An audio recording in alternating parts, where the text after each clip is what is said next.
Greetings, and welcome to Denny's Corporation's second quarter 2023 earnings conference call. At this time, all participants are in a listen-only mode. A question-and-answer session will follow the formal presentation. If anyone should require operator assistance during the conference, please press star zero on your telephone keypad. As a reminder, this conference is being recorded. It is now my pleasure to introduce your host, Kurt Nichols, Vice President, Investor Relations and Financial Planning and Analyst. Thank you. You may begin. Good afternoon. Thank you for joining us for Denny's second quarter 2023 earnings conference call. With me today for management are Kelli Valade, Denny's Chief Executive Officer, and Robert Verostek, Denny's Executive Vice President and Chief Financial Officer. Please refer to our website at investor.dennys.com to find our second quarter earnings press release, along with the reconciliation of any non-GAAP financial measures mentioned on the call today. This call is being webcast, and an archive of the webcast will be available on our website later today. Kelli will begin today's call with a business update. Then Robert will provide a development update and recap of our second quarter financial results before commenting on guidance. After that, we will open it up for questions. Before we begin, let me remind you that in accordance with the Safe Harbor provisions of the Private Securities Litigation Reform Act of 1995, the company knows that certain matters to be discussed by members of management during this call may constitute forward-looking statements. Management urges caution in considering its current trends and any outlook on earnings provided during this call. Such statements are subject to risk, uncertainties, and other factors that may cause the actual performance of Denny's to be materially different from the performance indicated or implied by such statements. Such risks and factors are set forth in the company's most recent annual report on Form 10-K for the year ended December 28, 2022, and in any subsequent Forms 8-K and quarterly reports on Form 10-Q. With that, I will now turn the call over to Kelli Valade, Denny's Chief Executive Officer. Thank you, Kurt, and good afternoon, everyone. Thank you for joining us. Today's discussion will focus on our financial results, our progress towards the long-term revitalization of the Denny's brand, and the growth and expansion of Keke's Breakfast Cafe. After that, we'll provide updates to our full year 2023 guidance. After the market closed, we reported Denny's system same-restaurant sales growth of positive 3%, reflecting sequential improvement throughout the quarter despite a persistently challenging operating environment. We're certainly pleased to see this. Total value mix in the second quarter was approximately 16%, up slightly from the 15% mix we saw in the first quarter. We continued to deliver strong value options for our guests at a time when discretionary spending is still strained for many consumers. In fact, the return of our signature Super Slam, starting at $7.99, was a highlight of the quarter, delivering what our guests truly want, that combination of craveable food and unbeatable value. Off-premise sales remain consistent at approximately 19% of total sales for the second quarter, highlighting the sustained strength of this ancillary channel as our innovative menu offerings appeal to Denny's guests, whether they choose to dine in restaurant or take it home. And with 75% of Denny's restaurants now operating 24 hours, we are not only proud of the great progress we have made, but also the fact that we have cemented our late-night leadership position in the market once again. I want to focus today on the evolution of our existing strategies into a powerful framework, which will reignite everything that has differentiated our brand for the last 70 years. I chose that word focus intentionally. It's been our internal rallying cry for the year I've been at the helm of the Denny's brand. It's that laser-like focus that has provided a better and deeper understanding of our guests and also how Denny's can deliver what guests crave. And that word crave personifies this enhanced strategic focus. At Denny's, crave stands for creating leading-edge solutions with technology and innovation, robust new restaurant growth as a franchisor of choice, assembling best-in-class people and teams through culture, tools, and systems, validating and optimizing the business model to maximize restaurant margins, and elevating profitable traffic through the guest experience and uniquely craveable food. More than a mnemonic device, crave is a roadmap to how we think, operate, and ultimately how we evolve and improve the total guest experience. And this move towards codifying these strategies into the crave framework has been supported with and steeped in research. We engaged with a respected consulting firm to help us identify our strengths and opportunities for improvement, but just as important, to make us smarter on who the Denny's guest is and what they want from the Denny's experience. And who is that guest? I could take up this entire call articulating all that we've learned. But in a nutshell, our updated guest understanding considered demographic, psychographic, and behavioral data. And we now know a lot about who our guest is, but also about how often they are frequenting family dining and casual dining restaurants. Through the research, we have pinpointed 2 cohorts of guests that present growth opportunities for the Denny's brand. These guests are motivated by quality, craveable food at a reasonable price, delivered in a convenient, welcoming atmosphere, all things Denny's is positioned to deliver. The research also validated strategic levers that will translate into winning with our guests. Our guests count on us to deliver a best-in-class breakfast, an unbeatable value proposition, and now more than ever, convenience in the form of our off-premise options. And we delivered on value and craveability this quarter. I already mentioned the return of our Super Slam offer that delivers on our core equity, but we also brought back, after a 10-year hiatus, the popular and highly craveable offering we call Baconalia, featuring new Hormel, Black Label, thick-cut cherrywood bacon. Baconalia is not only a great example of craveability at work, but it's also putting our recently installed kitchen equipment to perfect use. In short, we delivered on these key areas of focus this quarter and are pleased with the results. And that focus on food will also have an impact on our menu and its design. While we are leaning into craveability, we're also leaning into simplification. Craveable food doesn't have to be complicated, and there's great work underway that will provide a streamlined menu that will be a huge win for our guests and our operators. We're also in the process of introducing a new pricing model that will help protect our value leadership as only Denny's can. This will ensure that we stay aligned with our franchisees and true to what our guests need from us. Guests are also craving unique engagement with the Denny's brands, and we knew we had an opportunity to reinvigorate our rewards experience. Earlier this year, we announced our partnership with Sparkfly and Olo with the goal of forging a next-generation, intelligent customer engagement ecosystem designed to surprise and delight our guests with personalized offers and experiences. And we did just that with the launch of our revamped Denny's Rewards program in June, delivering personalization and introducing gamification into the rewards experience through the introduction of exclusive Denny's Rewards challenges. Every month, rewards members will get an exclusive opportunity to complete challenges and earn additional rewards the following month. And through this increased engagement, we are bolstering knowledge about our guests and their preferences.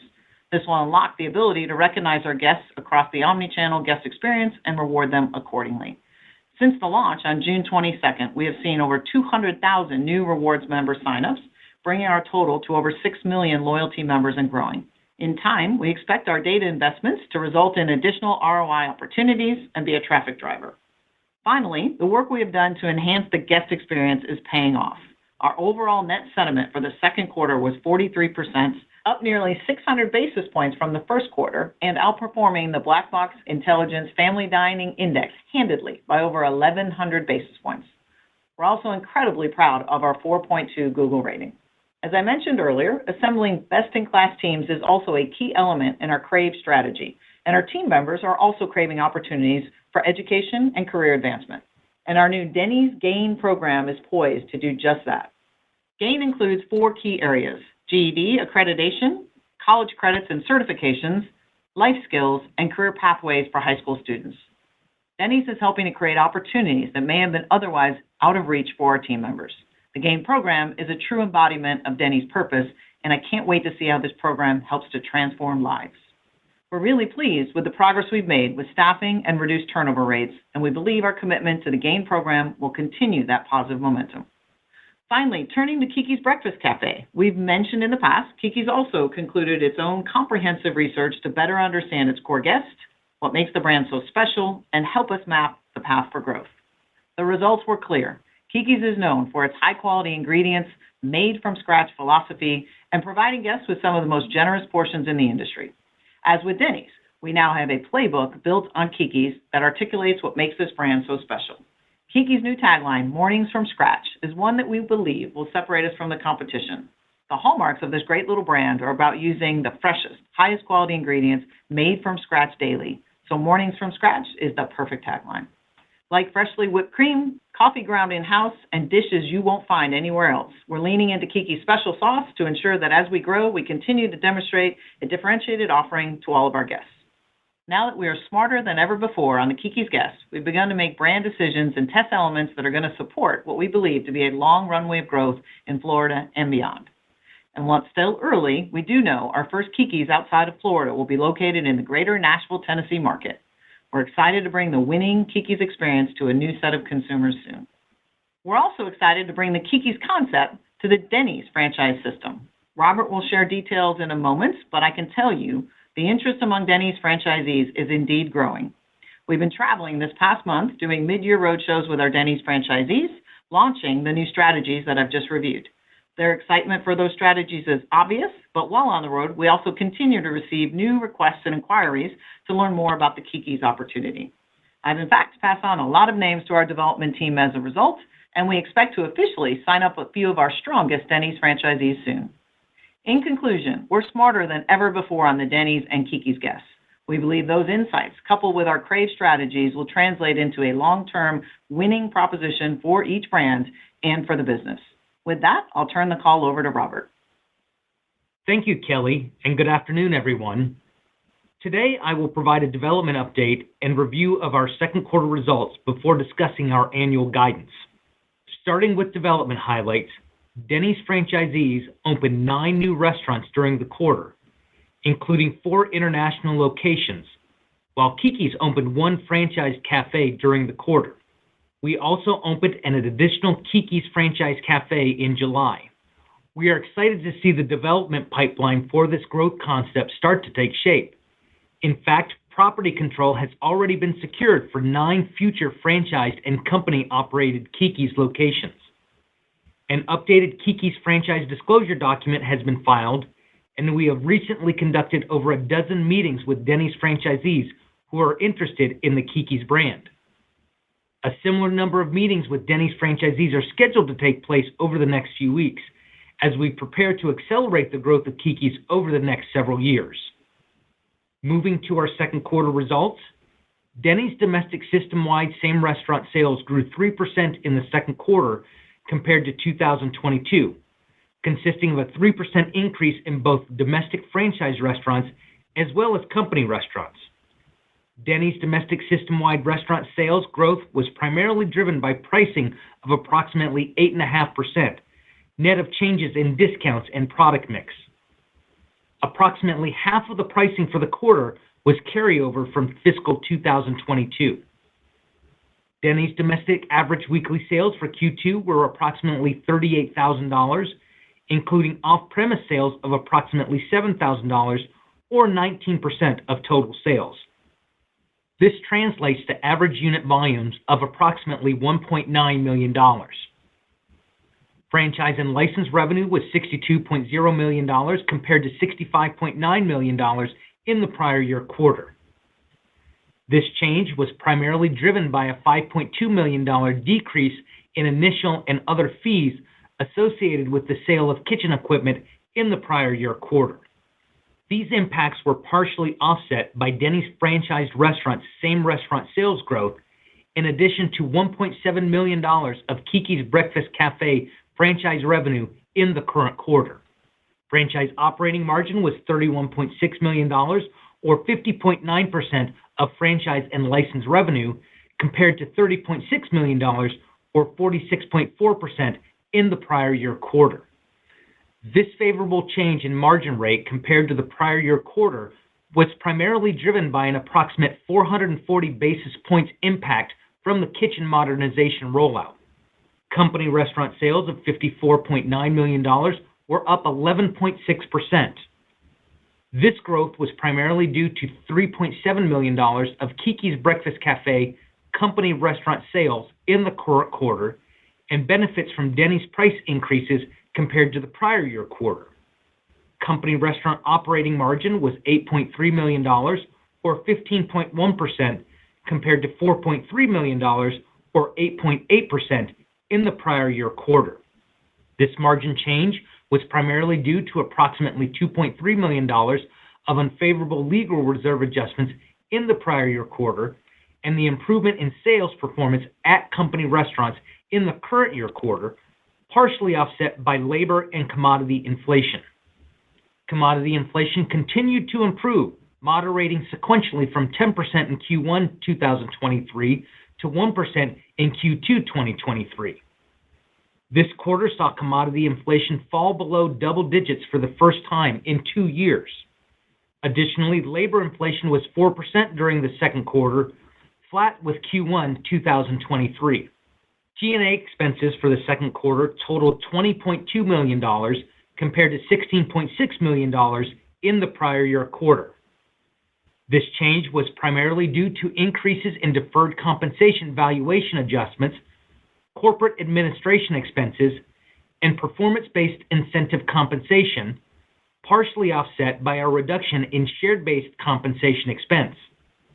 These results collectively contributed to adjusted EBITDA of $22.3 million. The provision for income taxes was $2.7 million, reflecting an effective income tax rate of 23.8% for the quarter, compared to 25.3% in the prior year quarter. Adjusted net income per share was 14 cents. We generated adjusted free cash flow of $12.7 million, which represents 57% of our adjusted EBITDA. Our quarter-ended total debt to adjusted EBITDA leverage ratio was 3.1 times. We had approximately $258 million of total debt outstanding, including $247 million borrowed under our credit facility.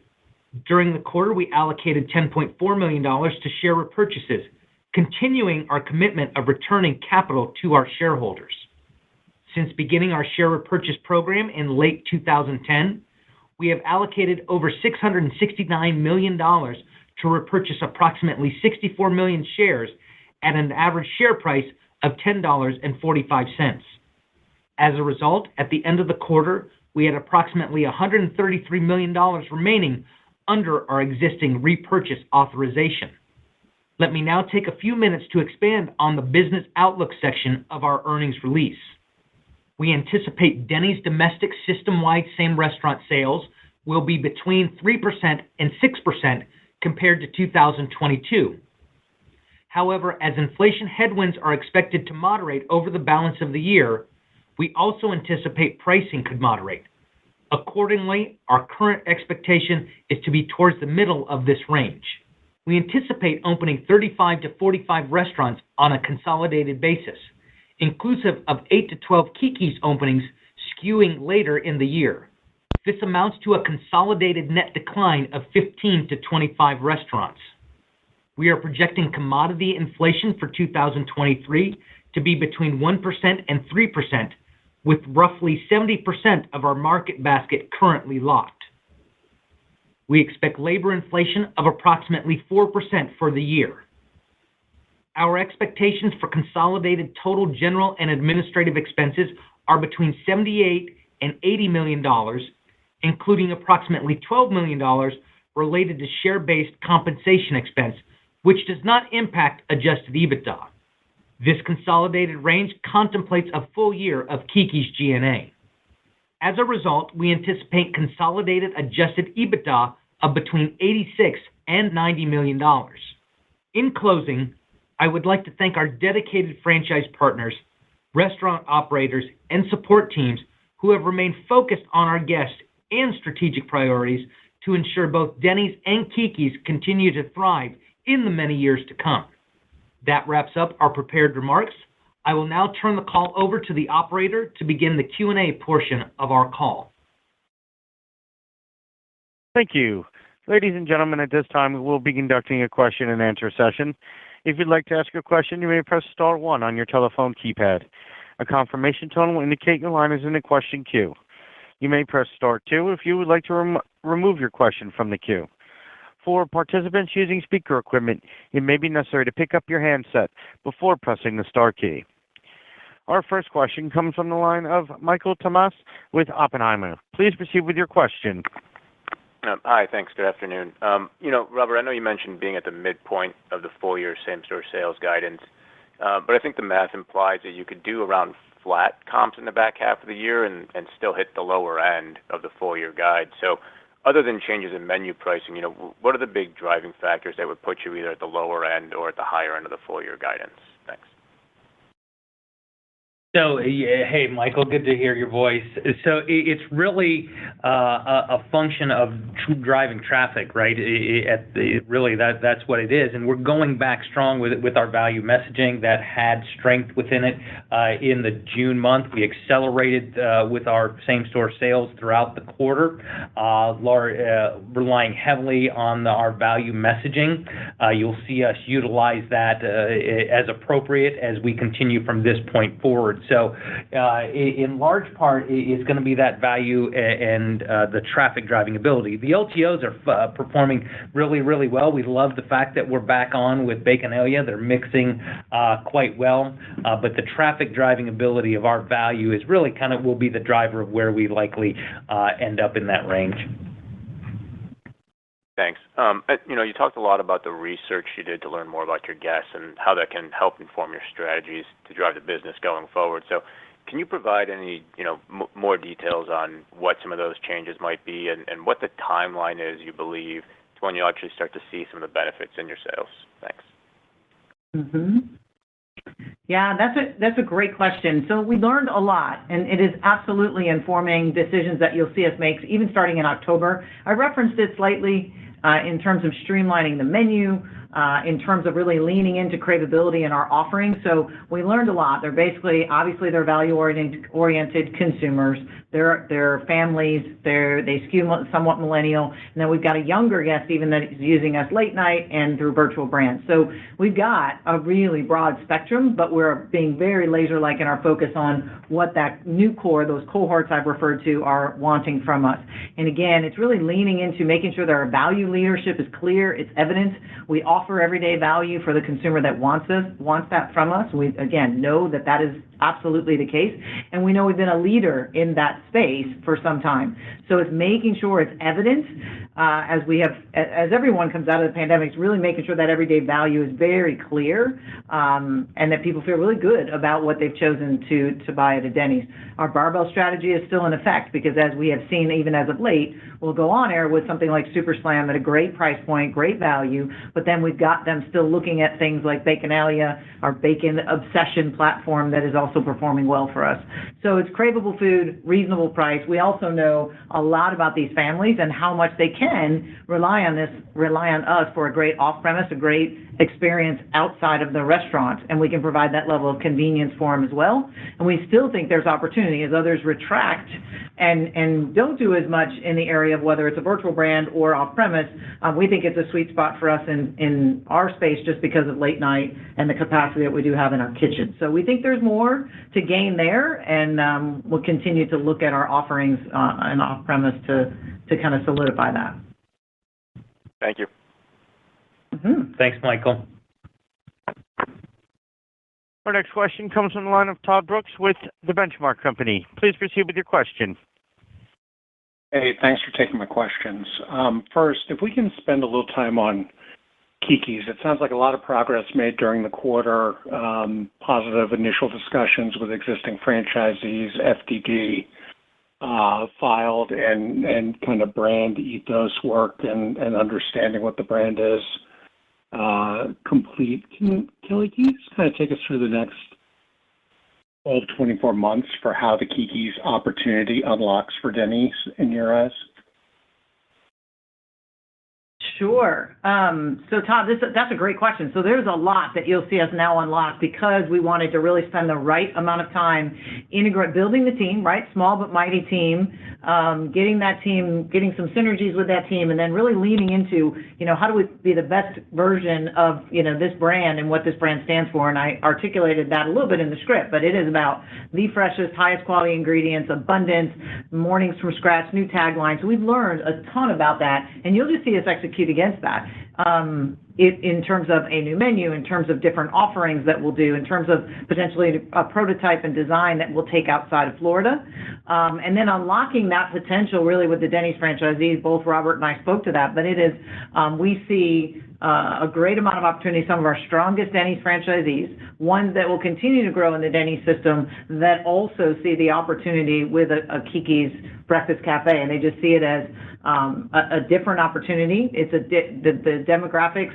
are different for that brand, so we know we've got something really special, and we can talk to our franchisees about growth within Denny's, growth within the Keke's brand. But we're positioning the team to be ready to handle that growth, and you'll start to see that really tick up this back half of the year.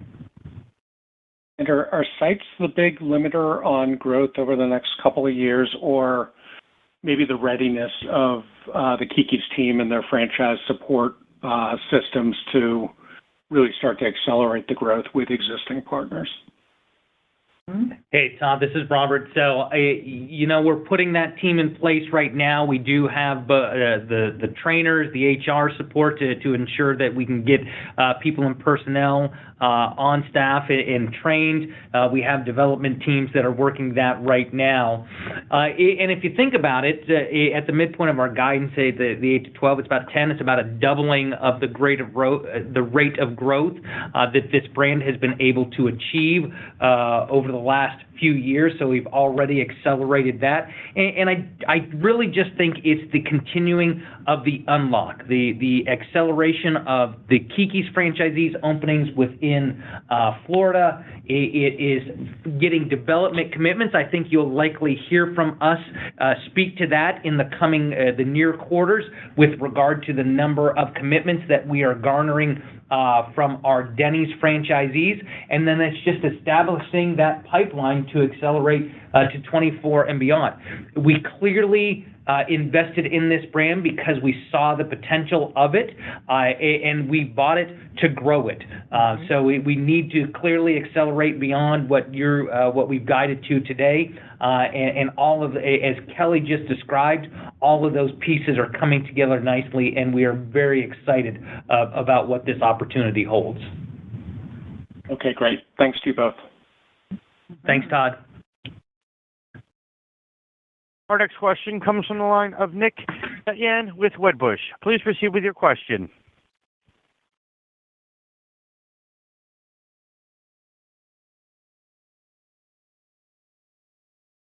Nick, your line is live. Thank you. As we look at the 24 and have some incremental visibility now in August, in terms of openings and closures of just the Denny's brand, are we thinking that we can have a flattish sort of net openings number next year, or are we still looking for a decline in the number of stores for just the Denny's brand? Yeah, Nick. So this is Robert. Again, good to hear your voice also. So when you look at the Denny's brand, it really is tied to profitability, right? The rebounding of profitability post the pandemic.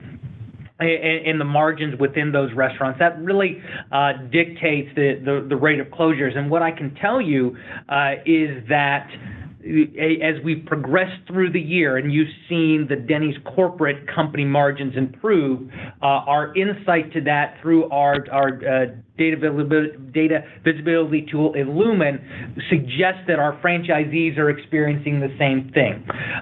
So I would tell you that with these inflationary pressures continuing to abate, both on the commodity side and the labor inflation side, believing that will continue, I believe margins will improve within our franchise system, which will take pressure off of the closings that you're seeing. I think the number of openings we are getting back to being consistent to what we have experienced in prior years, that 2% rate of growth. We just need to tamp down we need to tamp down those closures. So we are cautiously optimistic that given if these trends continue, that we can move back to that net neutral place that we had been for quite some time, slightly flat to slightly growing as we progress. But again, as we've seen, we need to grow traffic, we need to expand margins, things that we are doing currently that needs to continue, and we are cautiously optimistic that that'll drive closures lower. That's very helpful. And then, speaking of, traffic and comp, you mentioned that sequentially the quarter improved.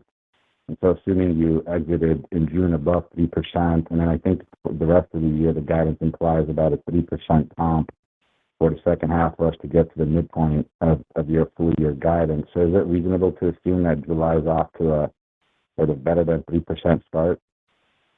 Yeah, I think that's very fair, Nick, to say that July is better than where the full quarter ended. It's slightly lower than where June was, though. So to be very transparent, it's not sequential improvement into July, but it is an improvement on the full year, on the full quarter, on the full Q2 quarter. So it is above 3% in July, just slightly below June. And then this last question for me is around pricing. I think you said 8.5% all-in average check, if I interpreted that correctly. Do you mind just breaking out the actual price versus mix and then pricing plans for Q3 and Q4?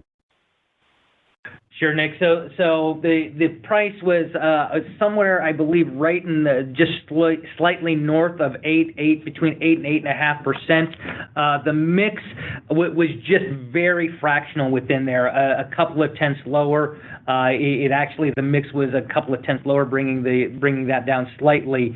There was price taken in both January, March, and June. June was by far the lowest that we've seen in any of our pricing cycles, so we were very pleased with that. We believe, again, if you think about the value comments I made earlier in the Q&A, we believe that the lower the price that we can take, that will add to that whole value positioning. We do roll off 1.5 points in carryover pricing in Q3. There is another round of pricing in mid Q4. So until we know what that is, it's hard to say what the rollover pricing roll-off will be there. But in Q3, we roll off 1.5 points, and June saw the lowest amount of pricing that we've seen in quite some time. Thank you very much. Thanks, Nick. Our next question comes from the line of Eric Gonzalez with KeyBank. Please proceed with your question. Hey, thanks.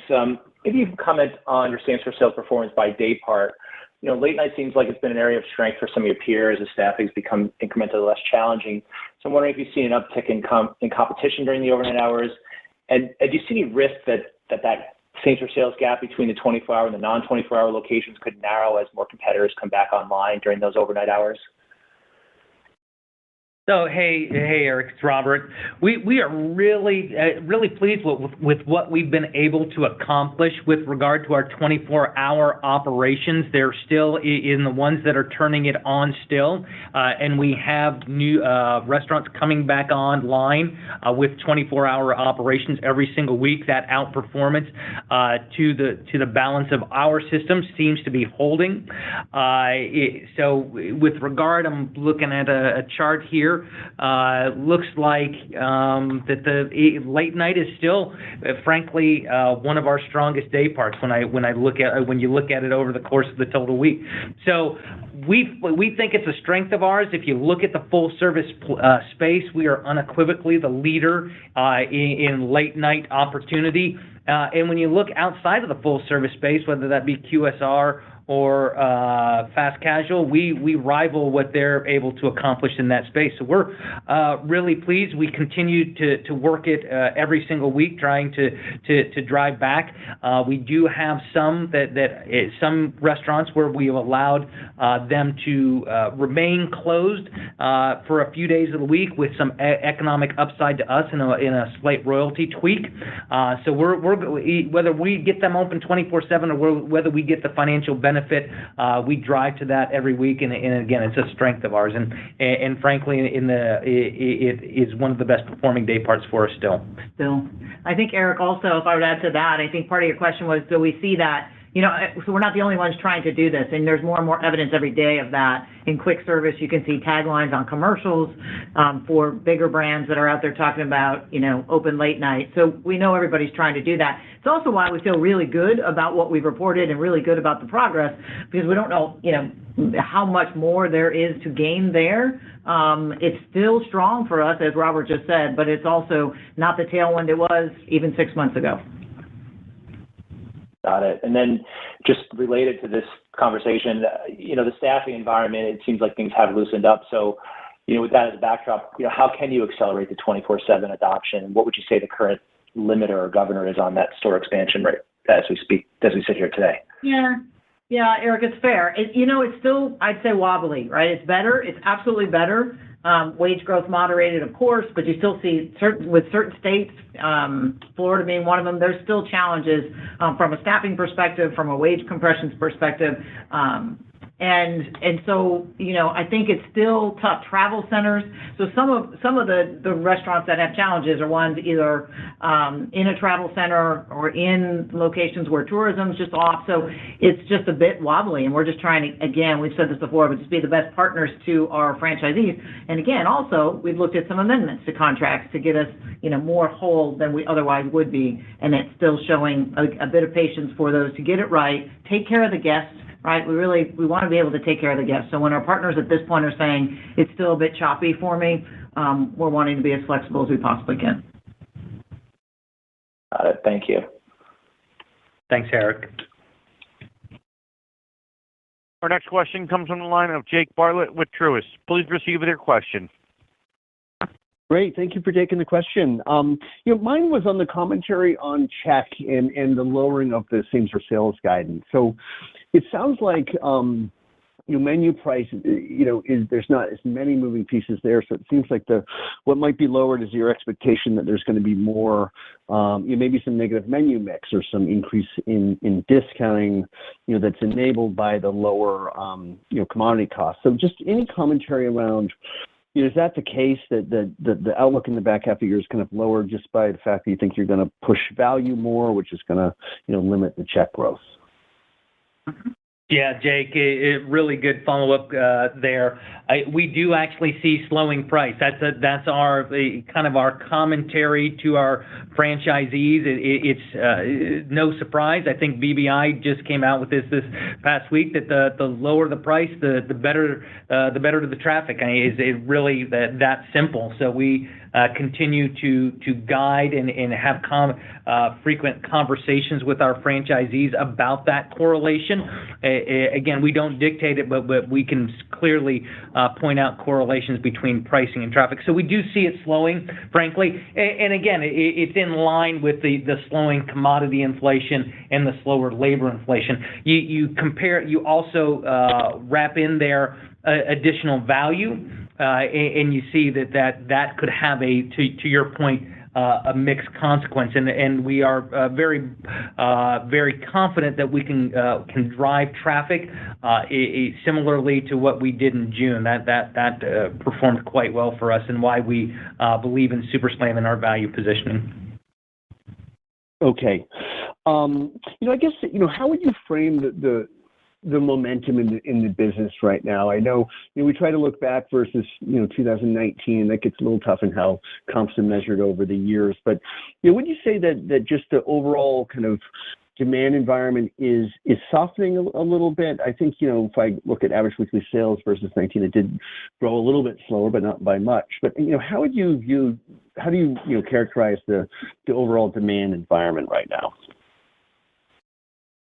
Yeah, I think it's a great question, Jake. We talk a lot about that, and we're watching and listening for cues about whether the consumer is truly still being resilient, which everything would point to saying yes. At the same time, you think about inflation, and we know who our consumer is, and so at the lower income levels, right, and because we have such a kind of wide array of guests that we have in our restaurants, lower income levels are still going to be impacted or still feel that more than others, even gas prices as of the last couple of weeks. So while not saying as much talk of a recession and good news there, you're still seeing, reasons to just be cautious, right? Just to be cautious. The amount of value offers, the amount of, not necessarily discounting, but the amount of conversations out there around, trying to capture more share of wallets, the deals are everywhere, right? So, which would suggest everyone now understands maybe there's a little relief in some places, so we can not only afford to do that, but we got to come off of some of the price. So it's really just the demand seems to be there. We're not seeing them manage check down. We're still seeing them be resilient, and yet we're still mindful of the kind of experience we have to deliver at the price point that we have to deliver it at. Great. And then last question is on the 24/7. And, at one point at this point, we were thinking about, mid 2023, we were thinking about your target of 90%. Like, I think that was an early target. Now we're at 75% of the system offering 24/7. So, what is your level of confidence that you can get to the 90%? Is that, 6 months out, a year out? I mean, the pace is, slowed pretty dramatically versus what we've seen in the last 6 weeks. Very, very little progress there. So, what gets it going? Is 90% still the right target? Yeah, Jake. So this is Robert. I think it goes back to the realization that we are clearly a leader in this space, and trying to put that out there, that we are, and that the 75% is clearly a win. We want to continue winning. Ideally, we will continue to drive back towards that 90%. I did acknowledge that we have now begun with some amendments, and it's not a vast majority of the cases, but it does add to that percentage to make us whole on the royalty, even if the restaurants are only open 3 nights a week as opposed to 7. So we keep working that every single week, but again, trying not to frankly put ourselves in the box that we put ourselves in earlier. It just is, we continue to make progress, but want to take credit for being a leader in this space. Great. I appreciate it. Thanks, Jake. Thank you, Jake. As a reminder, it is star 1 to ask your question. Our next question comes from Todd Brooks from the Benchmark Company. Please proceed with your question.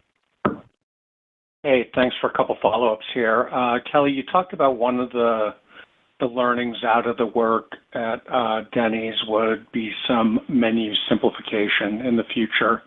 Are there any details on how broad those efforts would be, or any strategic directions you're trying to take the menu in that you can share with us at this point? Yeah, Todd, great question, and one I probably won't share an awful lot here. Just as we start to really embark on this and activate this, you'll see changes to our October menu, and then even more changes to our March menu. I will tell you, we do an awful lot of customization.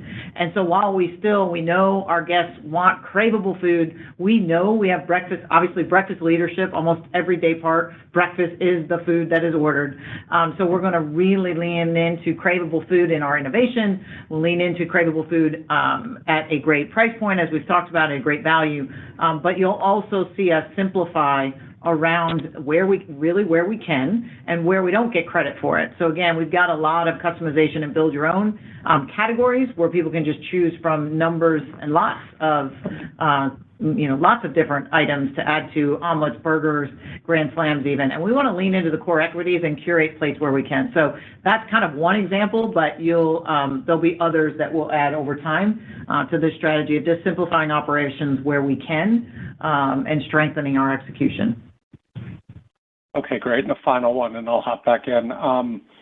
We talked about the Keke's opportunity accelerating, but I forgot to mention, as you guys are assessing the opportunity and how you want to prove the concept out of the Florida market, thoughts on maybe company-owned openings over the next couple of years? Any changes to the thinking there to really kind of kickstart the development efforts with franchise partners, proving the concept out in non-Florida markets?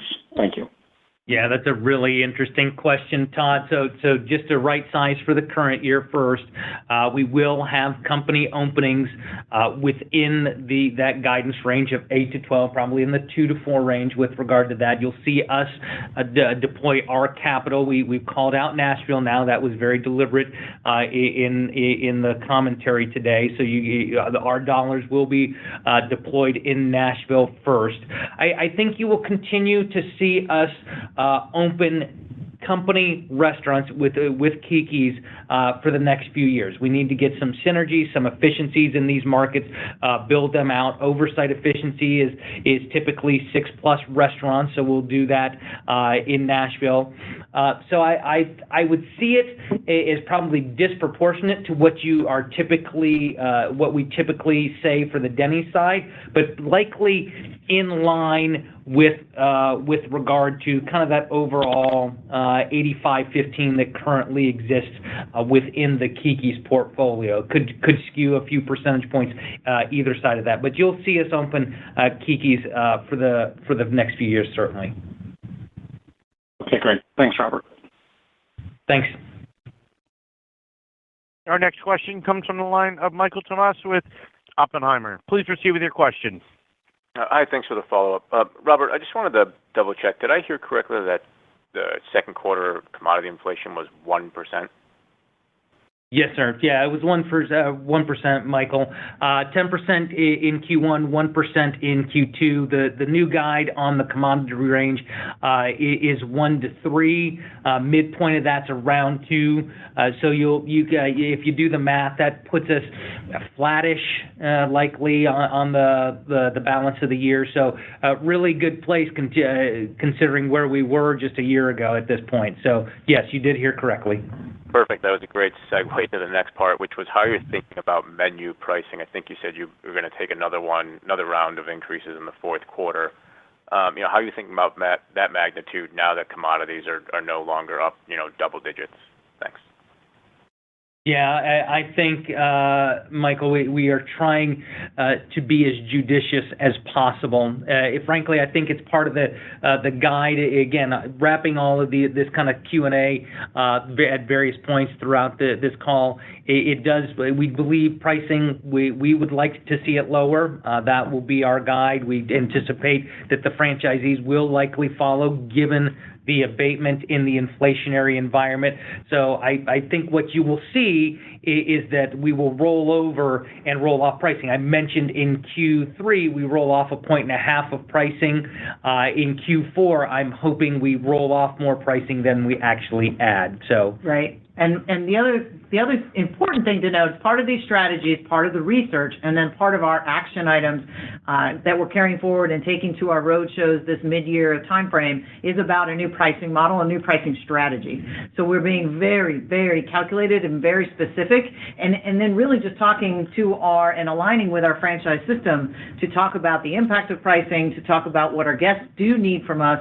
Then we've got a new approach that we're rolling out as we speak in terms of how to really look at all the sensitivities, all the costs in certain markets, and then come up with the appropriate pricing, holding and keeping at a minimum wherever we can. Thanks very much. Mm-hmm. Thanks, Michael. There are no further questions in the queue. I'd like to hand it back to Curt Nichols for closing remarks. I'd like to thank you all for joining us on today's call. We look forward to our next earnings conference call in late October, during which we will discuss our third quarter 2023 results. Thank you and have a great evening. Ladies and gentlemen, this does conclude today's teleconference. Thank you for your participation.